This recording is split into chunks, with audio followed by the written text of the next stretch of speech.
de Thierno Alassane Sall bi ñëw quand même indi ay points yoo xamante ne jëm na ci mbirub Azer bi nga xamante ne actuellement mu ngi secouer bu baax la toile. waaw mais gars yi wax nañ lépp ah je pense que man à plusieurs reprises wax naa li ma ci xam en tout cas daal postulat de départ bi mooy régime dafay jóge régime ñëw toog régime bi ñëw toog. am lu mu ñu jaay jubal jubbanti yemu fa mu commencé ko dawal ci politique am commencé reddition des comptes ancien régime bi il y a combien de ministres aujourd'hui qui sont en prison dafa naa mën nañ ñett wala ñeent ah 4 ministres sans compter yenn DG yeeg yenn responsable voilà mais comment dans ces conditions là au sein yow de ta gouvernance on parle de scandale, même si c'est entre guillemets, sur l'affaire ONAS, ou c'est entre vous, c'est encore plus grave, parce que l'affaire ONAS, c'est entre eux. C'est un DG nommé un ministre de la République. ñoom ñooy fay di accusante ba léegi nii mënuñu la ci wax lu leer. Mais ce qui est constant, mooy c'est entre un DG et son ministre de tutelle ak des accusations très graves Modou Fall wax na ko léegi sànq ñu jóge foofu ñu ñëw ci affaire Azer dans l'affaire Azer man ñaar laa ciy jàpp benn bi mooy projet bi démarré wul te xaalis bi laal nañ ko xam nga loolu lu factuel la projet bi commencé wul te xaalis bi génn na mais xaalis bi génn fan la dem.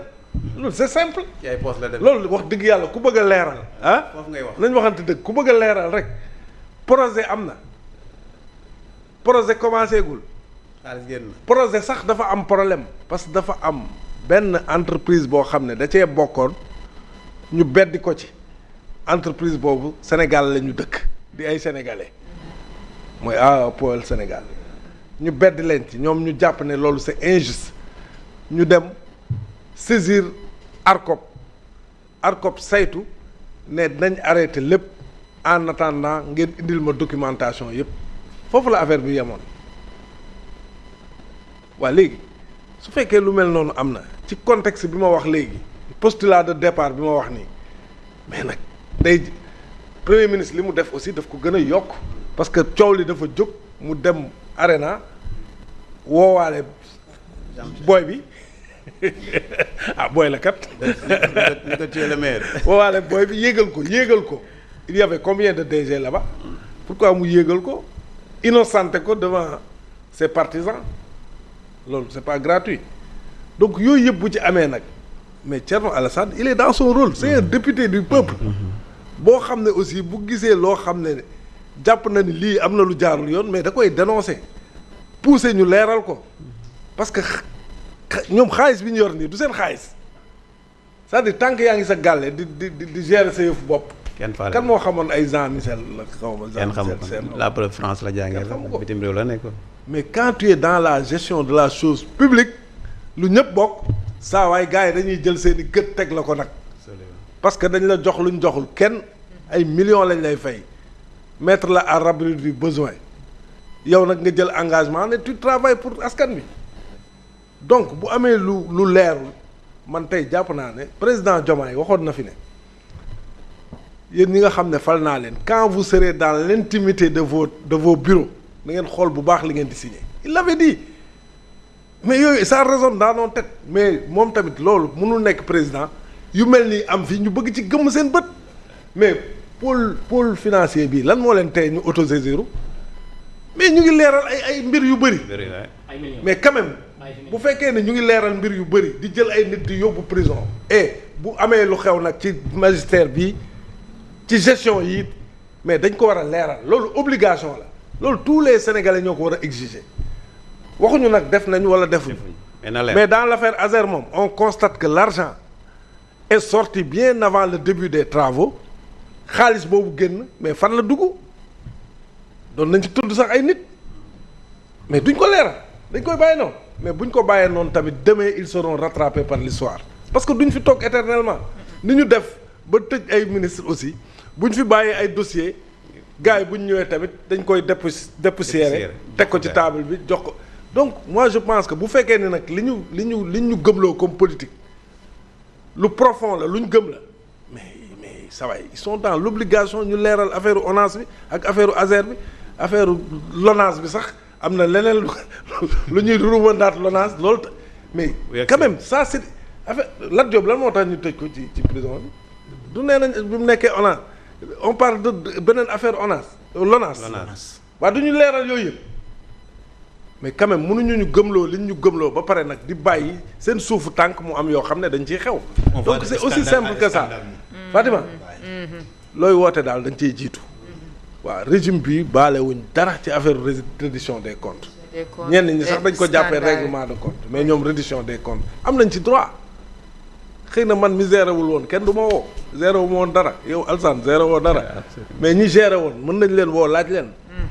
mais dam au même titre ñoom it ñi far ci ñoom te am yu lëndëm dañ ko war a leeral loolu mooy dëgg du affaire parloo du affaire far du affaire dara mais dañu dem ci dërëmu Sénégal daal sa waay désormais kenn dootul nangu sax kenn di ko laal loolu mooy dëgg parce que tout est priorité ici nit ñi les gens sont fatigués prochain rapport IGE pour les comptes moom danañ ci am lu leer kañ la sax rapport bi kañ la je war a pense c'est pour bientôt lundi incha allah non loolu c'est pour le rapport ministre des finances la rapport d'exécution donc Fatima affaire ASER bi je le redis gis nga xaalis boobu génn te projet bi commencé gul nañu leeral xaalis boobu beneen affaire bi mooy booy bi nag moom mënuñu ko dénk ay affaire mu dem ci ay réseaux sociaux di wax parce que liñ ko dénk moom moomu ko société nationale lañ ko dénk su fekkee dafa am lu muy wax bu dee nekku fi na xaar ba mu ñëw mu def conférence de presse woo journalistes yi def exposé s'il y a des questions journalistes yi mën ko poser pour mu leer mais doo dem fële xaw ma Afrique du Sud nga nekk xaw ma fan di def sa live man ñi relayer live bi sax ñoom tamit ne devait même pas quand même yow on parle de société nationale bu ñu la dénk ngay live kan moo nekk sa ay followers ak sa kii yow da ngaa nekk followers ak di ko suivre non attends mais Alassane il faut qu'on revienne à l'orthodoxie c'est important il faut que les gens aussi puissent mesurer responsabilité yi ñu leen jox mënuñu la jox électrification rurale lu toll ni société bu toll ni ASER du caaxaan nga toog fële naan da ngay live ak da ngay non attends c'est plus sérieux que ça mais aussi il faut comprendre c'est plus sérieux que ça ñoom ils sont accédés au pouvoir de par les réseaux sociaux non c'est pas vrai le public les Sénégalais non mais c'est fini ça c'est fini tout ça mais c'est fini ciao république nga yor c'est fini mais Kader c'est fini ça waaw mais Kader loolu seen yëf la woon non loolu seen yëf la woon mais ba léegi ils se comportent non dama ne loolu ñu doon def ils se comportent comme tel seen yëf la woon ils étaient dans l'opposition seen affaire la woon mais tey ils sont au pouvoir dañ leen jox ay responsabilités ñu war a rendre compte c'est ça il faut ñu mesurer responsabilité yi très bien bi ñu njëkk a génn aussi ci même dossier bi ñoom dañu dem ak les jeunes patriotes du Sénégal dem toog def seen conférence de presse wax li ñuy wax donc ñoom bu ñuy communiquer sur les dossiers d'État ils le font par le biais de Pastef. mais c'est une aberration. xam nga loolu aussi. c'est une aberration paradoxe la mënuloo comprendre que yow en tant que directeur nga dem toog woo les jeunes patriotes du Sénégal ñëw toog di exposer ay dossiers d'État wax ci lu la neex démb ñu ngi gis le premier ministre ci benn dossier aussi avec le problème des visas mu toog wax ba pare boole ci aussi son parti politique. donc à un moment ñoom noonu la ñuy communiquer noonu la ñuy waxee loolu la ñu xam parce que les vrais sénégalais moom pour ñoom moom mooy ñi nekk ci presse classique bi ils n'ont pas affaire ak presse classique bi ñoom pour ñoom c'est les réseaux sociaux et il faut que ñu génn ci loolu xam ne nag Sénégal les sénégalais yëpp ne se trouvent pas sur les réseaux sociaux et que aussi